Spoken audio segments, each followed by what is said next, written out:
Diferente do ano civil, que inicia em janeiro, o ano litúrgico começa com o Advento. Durante 12 meses, a Igreja celebra os mistérios da vida de Cristo. E para sabermos um pouco mais de como funciona essa organização, a gente vai conversar agora com o Padre Genival Lima, ele que é o coordenador de liturgia da nossa arquidiocese. Seja muito bem-vindo, Padre, ao programa Em Tuas Mãos. Muito obrigado, Maria, pela oportunidade que nos concede mais uma vez para colaborar com os nossos fiéis sobre essa temática tão importante. Então, Padre, para bem começarmos nessa nossa entrevista, eu gostaria de saber qual é a diferença entre o ano litúrgico e o ano civil. O ano em si, ou o ano civil, ele tem sua origem na experiência dos povos mais antigos. Basta ver que nós temos com a experiência cósmica todas as concepções a respeito de dia, de mês e de semana. Essa experiência toda chegou também para o povo judeu, e inclusive nós temos o ano bíblico, nós temos o ano judaico, e esse ano judaico é importantíssimo para a nossa história do ano litúrgico, porque nós somos movidos pelo ano lunar e não solar. Portanto, são 12 meses que nós convivemos com esta experiência e, como você já disse antes, celebrando os mistérios de Cristo. Por isso, o ano litúrgico, ele ocupa o lugar central na nossa vida de fé, sobretudo porque, diferentemente do ano civil, ele não tem essa iniciativa do 1º de janeiro, mas nasce da celebração do mistério pascal de Jesus, que é o centro, por excelência, da vida e da experiência do ano litúrgico. Padre, e como é realizada essa divisão dos ciclos, entre ano A, ano B, ano C, e como isso auxilia a espiritualidade dos fiéis? O ano litúrgico, ele é uma experiência que se dá no ciclo anual chamado, onde a maior solenidade central deste ano litúrgico é o Tríduo Pascal. Portanto, o domingo para nós, ele tem uma tonalidade muito importante, porque o ano litúrgico ele depende do Cristo. O Cristo é indispensável, por isso é ano litúrgico cristão e não ano litúrgico judaico ou de outra religião.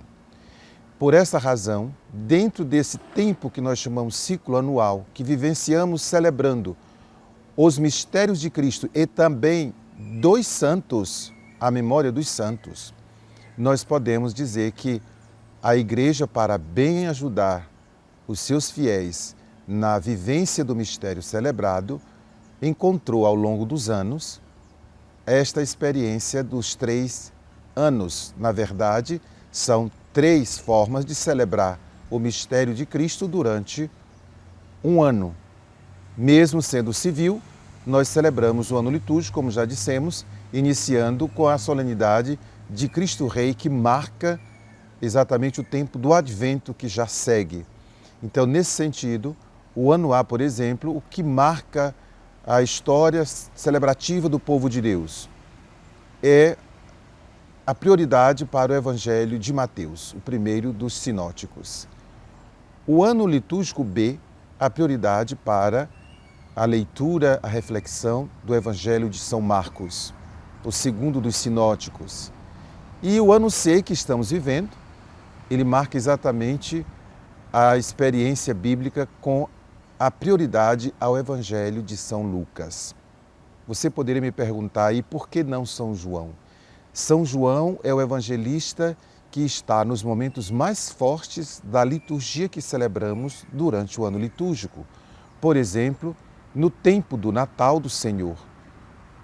A leitura que nós escutamos é do Evangelho de João no dia do Natal do Senhor, sobre a encarnação do Verbo. Portanto, o ano litúrgico nós celebramos da encarnação do Verbo à solenidade de Pentecostes. E no tempo mais forte da nossa igreja, que é a Páscoa do Senhor, nós escutamos o domingo da ressurreição, o Evangelho de João. São João é aquele que testemunha com muita autenticidade a experiência pascal com o Senhor na vida da sua igreja.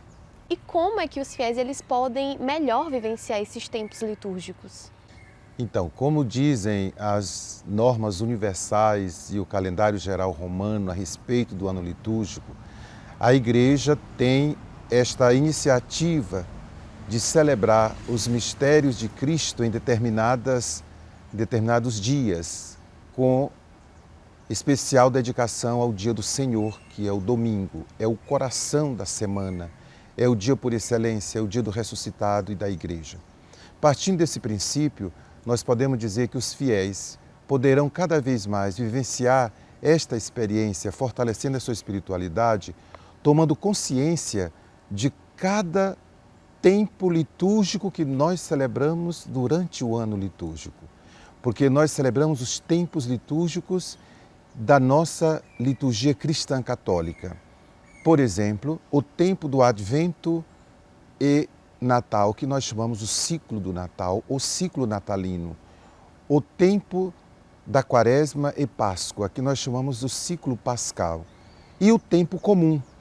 São tempos que nós, humanamente falando, seccionamos, mas não dividimos o mistério celebrado. Continua sendo o mesmo mistério, de forma autêntica e santificadora, celebrado em etapas para que cada cristão possa nutrir-se desta riqueza pascal, sobretudo na sua espiritualidade, no seu modo de viver. A espiritualidade cristã, ela nasce exatamente deste berço importante da nossa fé, que é o mistério pascal de Jesus. Ela se nutre desta alegria de se renovar cada vez mais na experiência com Cristo e com o Cristo na comunidade. Então, como o senhor já havia dito, né, que esse ano nós estamos vivenciando o Ano C. Então, quais são as principais características deste tempo? O Ano C, nós destacamos sobretudo a importância dessa experiência lucana na igreja. Por que a gente fala ano A, B e C? Porque a igreja, muito sabiamente, ela quis e quer que os seus fiéis possam cada vez mais ter essa sintonia, essa proximidade com a palavra. E cada vez que você observa, a cada 3 anos, nós escutamos as mesmas leituras. Por exemplo, agora no Ano C, nós vamos escutar praticamente as mesmas leituras que escutamos há 3 anos atrás. Então é uma experiência dinâmica que os fiéis, às vezes sem perceber, vão se dando conta da intimidade que estão estabelecendo com a palavra de Deus. O Ano C, na liturgia cristã, ele nos traz uma espiritualidade muito voltada para essa experiência de Jesus, que está sempre passando e fazendo bem a todos. Mas também nos ajuda a entender que, como um bom missionário ou missionária em nossas comunidades, as leituras bíblicas vão nos ajudar cada vez mais a nos aproximar das pessoas a partir desse encontro pessoal com Jesus, na celebração litúrgica, especialmente a cada domingo.